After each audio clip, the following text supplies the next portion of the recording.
Yeah, good evening, guys. This is the Real Talk channel. It's been a while. Yes. So today, something came to my mind. Just be so that we don't forget. This channel is about. I know the topics we discuss are a bit random in nature because it's about generally, basically about society and you know issues we face every day. So um I got something came to my mind the other day, when I was at work. I think this our conversation, will border on, I don't know, I'm sure I'm not alone in this, but sometimes it seems to me like, you know, society, society, the Nigerian society, because trust me, it's not like that in some African spaces I've been in, like Zambia, Rwanda. When you go to, I have attended online fora, you know, involving other African nationalities. Their citizens like from Rwanda, Zambia, Gambia, and I feel that what I'm about to tell you now is peculiar to Nigerians. Yes, it's peculiar to Nigerians, or if if not exclusive to us, but it is more pronounced in our society. I think our society abhors boldness. Our society does not like bold people. I'm telling you that that's just the absolute truth. Our society does not like bold people. You know, in whatever space you are in, be it in a religious setting, in a work setting, or even family setting, like the unit of a society, you see that you see that there is this tendency to mistake boldness for pride or for speaking out of turn, you know, or for rudeness or for lack of respect for elders. It comes with in different shades, you know, just to tell you that it doesn't matter. Sometimes it doesn't matter how this bold um, bold reactions or responses to statements came about, or bold disposition. It doesn't matter how it came about, you know, and it doesn't matter the message is trying to communicate.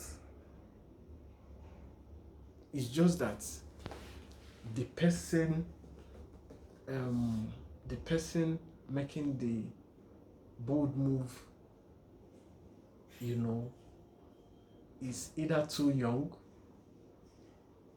or either too junior. Maybe in terms, maybe in a workspace, it's either too junior or is seen not to be qualified or in a good position, so to speak, to hold such bold positions. That's usually the case, but that is very wrong. For a society that pretends to for a society that pretends to be democratic, you know, for a society that pretends to be democratic, we see that we don't truly want bold feedback, you know, from from public discourse. We pretend that we appreciate, boldness, but we don't. In the real sense of it, we don't. It's just pretense, because people that most times people that are bold and that carry that energy in some spaces get their fingers seriously burnt. They will now, you see them, in such a space, especially in a workspace, you see them, they would like you to recoil into your shell and remain there, and not be in that disposition, that, or have that have that strong spirit to really give your feedback the way you feel it, you know and the way you think it actually. So that's a very um counterproductive or backward trend in our society, because most times you see that when in any space you see that um boldness is not encouraged, or is mistaken for pride. Let's say is not encouraged, you know, because sometimes when you walk into a workspace, or a family, from conversations and from everybody's body language, and everybody's reaction to issues that should naturally elicit collective, or more response. You see that nobody seems to be talking about it. You know, you know that that space does not encourage boldness. And let me tell you, in any case that does not encourage boldness, people don't feel that freedom to speak. There's usually it entrenches. You see that what is entrenched there is eye service. You know, eye service, and I'm looking for the right word. Um, Eye service, and you see a prevalence of performative humility. Yeah, like I said, most times boldness is mistaken for pride. People say, when you see somebody that is bold, come out. Because let me tell you, every society needs bold people, courageous people. You cannot be bold if you're not courageous, if you're not confident. So in every society needs bold people, because bold people are the ones that talk about things that people don't want to talk about, people are scared or circumspect to talk about. They are the ones that bring about real positive change. Look at it anywhere. It's bold moves that brought about positive change. Look at Abraham Lincoln. When you read stories of great people, you see that they were not they were not exactly they are not superhuman. It's just that they were more motivated to make bold moves than you are right now. you know so in any place that you don't see people speak up, feel that this thing to speak up and say what they want to say, how they want to say it, notwithstanding the truth, notwithstanding how uncomfortable it is, you see that there is it brings about what you can call what you can call intellectual intercourse, exchange of ideas, debates. The superior position or the superior argument takes the day. But when you find yourself in a space that boldness is not encouraged, everybody will just queue behind a popular idea. Everybody will just queue behind a popular idea, a convenient idea, and stay there, because I don't be like the usual this thing in the workspace. I don't want to say the one I'll say now. They'll say that after I've talked, you know. And it entrenches psychophancy and eye service. You see that real commitment, you can't find real commitment to an objective in such a space. What you see is psychophancy and eye service and performative humility. Performative humility meaning that it's not enough that you are humble. You have to show people. You have to go out of your way to demonstrate your humility. That is eye service. That is nonsense. And you see that most people, and let me tell you, you see that people that are better than you in being fake or in acting out those things, acting out their false virtues, will be mistaken to be what they are not. You see people that do not have an iota of humility in them, but with their ability to project humility and act it out, they can convince the gullible, people who have no sense of discernment that they are actually humble, but they are not. And you see them, you see that mask fall off when you accrue to them the privilege, or the privilege, or the position that requires them to actually deploy such virtues in the course of their work. You see that it gets missing on them. So at the end of the day, you see yourself in a society where everybody is queuing behind a popular idea. Everybody is outsourcing their faculties to a popular, somebody who has already postulated something that seems to be popular, and have gained validation, and everybody will be like, oh yes. You see that there is no intellectual intercourse. You see that there is no exchange of ideas. You see that in such society, the likelihood of one blind man leading an army of people that have vision is very possible. So it's quite an unfortunate situation, because it has a lot to do with where our society is today. It has a lot to do with it.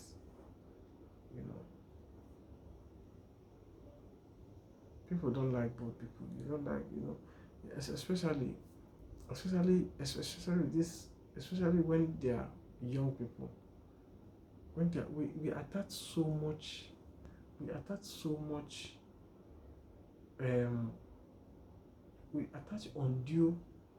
I'm not saying that, yes, society. I'm not saying that age is to be thrown in the back seat. No, it's very good, when a society recognizes, seniority and age. But I think the Nigerian society missed the point somewhere. They forget that the reason so much importance is attached to age, or we defer to age, seniority, is because an elderly person is more likely to be wiser. By the fact that he has seen more days or more years, is more likely to be wiser, and by the fact that they have been through a career, or they have been through a particular experience, they have been exposed to it in the past, and they've been there, done that, they are more likely to have acquired wisdom and very vital experience in that area than others, than the younger ones. That is the only reason why um, people respect age, and seniority. But where these things, this exposure, where this experience is absent, you still should not defer to age.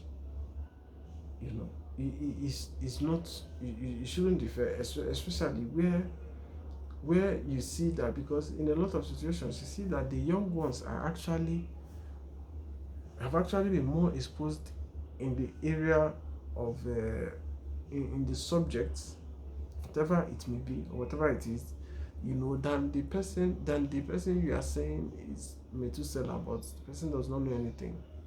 Forget that fools also grow old. Some some some people that are respected because of their age do not actually deserve the respect, because they act like children. You know, they have no clue about what a particular issue, or what we are attaching so much this thing to them for. They have no clue. So I think we push it so much so that we forget the main essence, why age is such a big issue in the first place, why seniority is such a big issue in the first place, and not realizing that where such is absent, then there's no reason to defer to age. Yeah, respect your elders, of course. Respect your elders, and accord them the respect they deserve. But that does not mean that when they are wrong, you should not speak out and tell them that they are wrong, that this is wrong, especially when it actually is. You cannot close your mouth and nod like a zombie when a supposed elder is out there, misinforming people, or saying something that is not factually true, that is not factually correct, or even in the office space, saying something that is not the position. You just keep not, because yes, he's the elder, because he's senior. That's nonsense. In a real democratic, in a society that has democratic tenets, at least, you see, it doesn't matter your age. Just make sure you come correct. That's all. Just make sure you come correct with whatever position you may hold. But by all means, speak up. We want to hear you. Want to rub minds with you. We want to see what you have to say. We want to weigh your ideas with ours to see whether we'll be better off with it. So you see, in a Nigerian society, it's unfortunate, a lot of ego, a lot of unearned ego, and it's honestly, it's frustrating, because it's very rampant, it's very prevalent in our society, especially in our workspace, in any space you can find yourself, in an average Nigerian society, even in the family. You see that people that are bold are always burn their fingers, because people mistake them. They are unfairly mistaken. I'm not saying that they are not arrogant, of course, but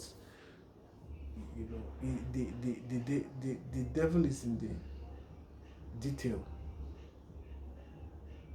Being able to differentiate when somebody is being arrogant, incorrigible, and proud, from where somebody is bold. That's where the key is. And it's not hard. It's not hard.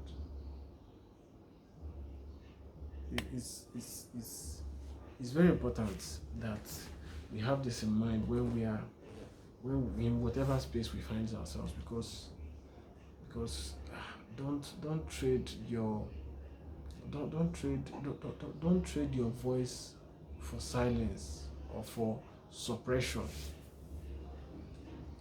You are here, you have a purpose, and you can only achieve that purpose by ascertain it. Okay? By all means, when you are corrected, when you are wrong, take your correction. Be open to learning, be open-minded.